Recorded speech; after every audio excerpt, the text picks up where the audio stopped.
again to the telecourse for Teachers of English. I'm your host, Nancy Pascual. In the previous segment, you learned how to teach reading effectively. This time, I'd like to welcome you to the exciting world of writing. Today's episode will help you understand better what writing is, as well as help you make your students write in English more effectively. But first, let me take you to a classroom where a teacher tries to teach her class some writing skills.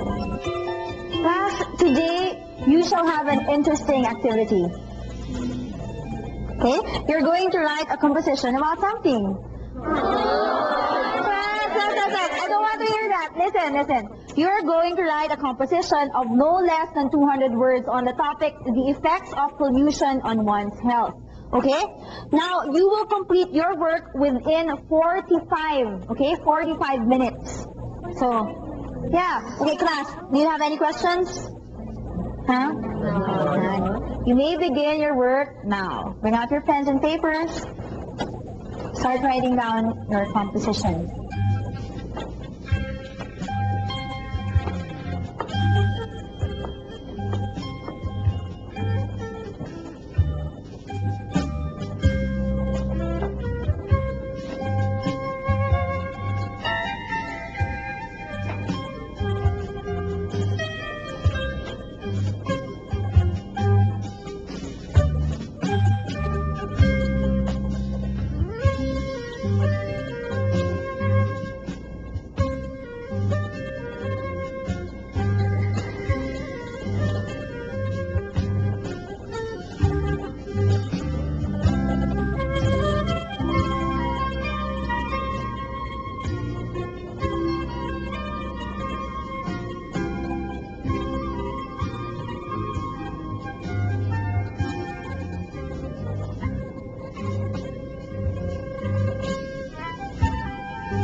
Okay, class, time's up.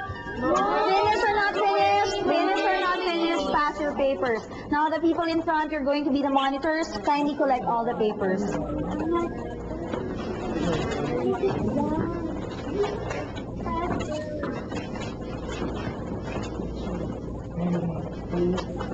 Okay. Thank you.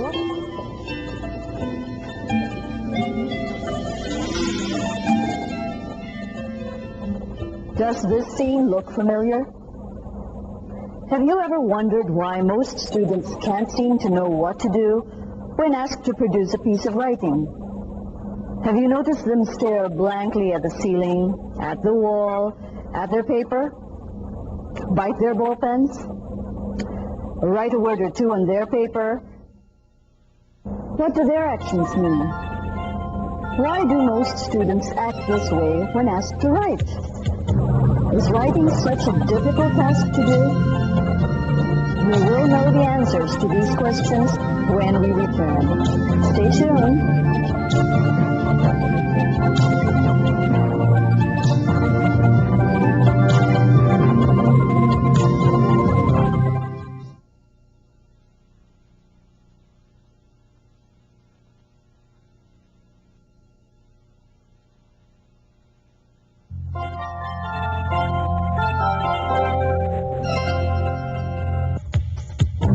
Welcome back.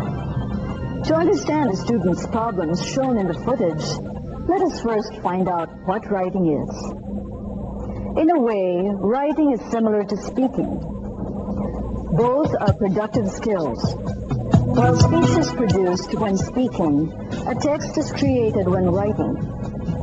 Remember, something is always produced when a person speaks or writes. However, speaking and writing differ in many ways. First, while normal persons may learn how to speak or talk spontaneously and effortlessly, especially in their mother tongue, they have to be taught how to write. Writing, aside from reading, makes a person literate or not. Second, while a person can use voice, tone, pitch, stress, gestures, facial expression to send a message. In writing, however, he or she uses carefully chosen words to express thoughts and feelings. Also, to signal meaning, a speaker uses pauses and intonation on the one hand. On the other hand, a writer uses punctuation to show whether he or she is asking questions, stating a fact, or expressing a strong feeling. While most speaking is spontaneous, natural, and unplanned, it may take time for one to think and organize thoughts in writing. It is planned. A speaker has to pronounce words correctly and clearly, while a writer must spell words right. Lastly, in speaking, simple sentences are commonly used. Repeating words and joining sentences by ands and buts are allowed in writing. Those sentences are longer, more complex, and not repetitive. More precise linking words are likewise used to compare and contrast, to give examples, to show cause and effect, etc. How else does writing differ from speaking? For one thing, writing is generally a conscious and solitary activity. It is done alone. Unlike in speaking, writers make extra efforts to be well understood by the readers because there is no face-to-face interaction between the writer and the reader. That makes the writer's work much harder. Since writers don't receive immediate feedback from readers, because of this, they won't be able to know right away whether what they have written makes sense or not. To compensate for lack of immediate feedback and face-to-face interaction, writers see to it that they use the appropriate words to express the tone of their message, to convey thoughts and feelings, observations, opinions, and attitudes. Besides, writers have to observe the conventions of writing, such as indentation, punctuation, the use of linking words for cohesion, etc. All these may frighten students, especially the beginners, and discourage them to further attempt writing. More often than not, the teacher's way of handling a class makes or breaks the student's attitude towards writing. How does your belief about writing influence your method of teaching it? Let me take you to a classroom scenario and observe very closely what takes place here. Class, here are your corrected compositions. Now go over the corrections carefully and then rewrite your work neatly.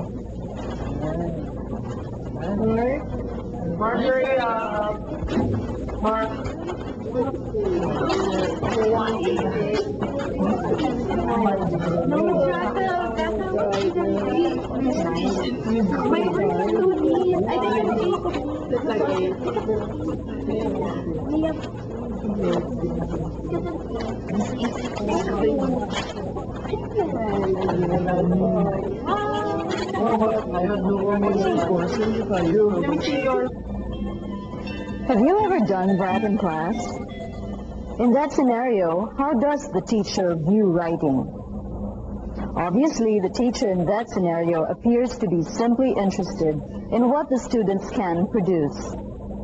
She seems to be concerned about the end result of the writing activity. Apparently, she only wants to find out if the students can use the language forms, such as the form of the verb, in writing a composition. The students are practically left on their own to produce a piece of writing. In that scenario, writing is viewed as a product. Here, the composition is considered almost final, needing perhaps little or no revision at all. Let us watch the next classroom scene. Class, study these pictures carefully.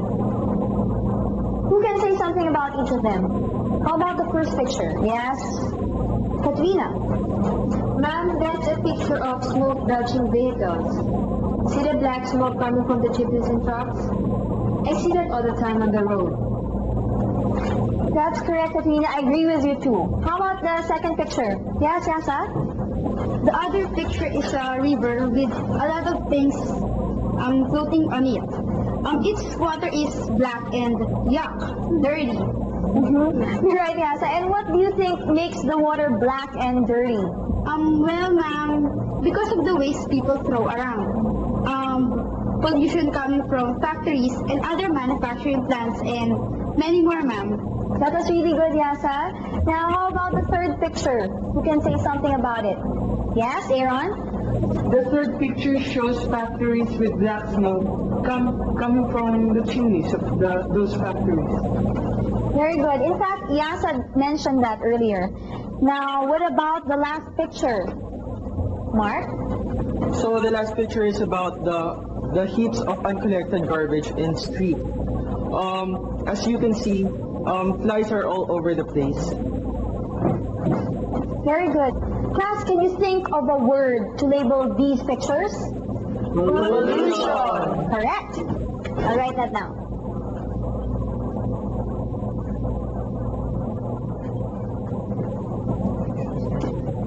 Pollution. Now, class, what other things come to your mind when you see the word pollution? Can you begin, Carl? When I see pollution, I associate it with diseases such as bronchitis, asthma, TB, and other respiratory diseases. The polluted air we breathe will definitely make us sick. Very good, Carl. Respiratory diseases. Anyone else who can add to that? Yes, Maya? When I see pollution around, I get angry with the way people take nature for granted. It's really disgusting how we have failed to protect our environment. Thank you very much.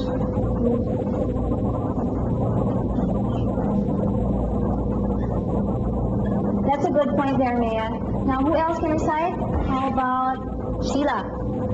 Greed is what I can associate with pollution. Look at all those factories giving off black smoke and throwing their wastes into the river. The owners only think of profit. They don't even care about the health of the people around them. That's a good point there. Very good. Now, who else can recite? How about Katrina? Yes? For me, it's education. Because I believe people must be told. Educated about the harmful effects of pollution we ourselves have created. What was the teacher trying to do? Yes, she was trying to make the students talk about the pictures associated with the topic for their composition. She wanted them to recall their personal observations, experiences, as well as feelings about the topic. Why did she have to do that? She wanted to prepare the students, to make them think of things to write about pollution. Let's go back to the classroom and see the rest of the lesson. Class, I'm so glad that you're aware of what's happening to our environment. Now, can you suggest how these words and these pictures can be grouped? Who wants to recite? Yes, Josso. We can have 1 different kinds of pollution. Very good. Josso, kindly come over and then match the label with the corresponding picture and word.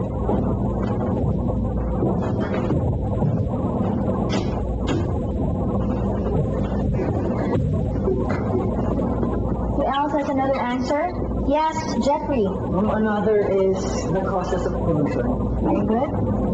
Can you come over and then post your answer on the board?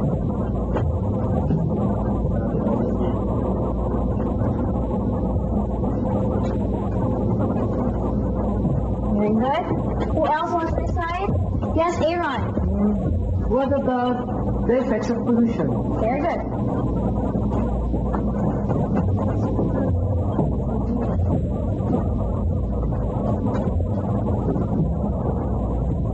Who else would like to recite? Yes, Yasa. Another thing is ways of preventing pollution.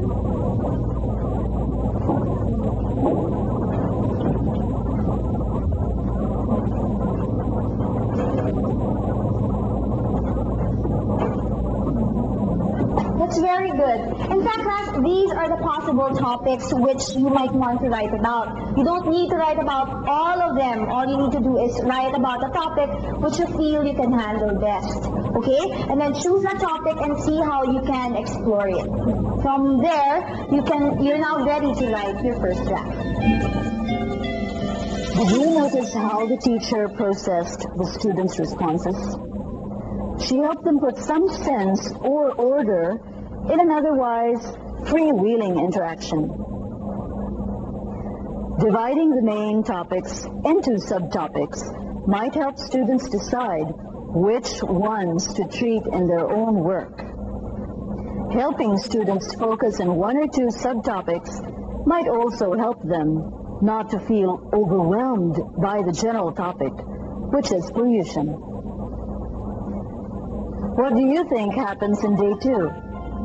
We will find out after this break. Stay tuned.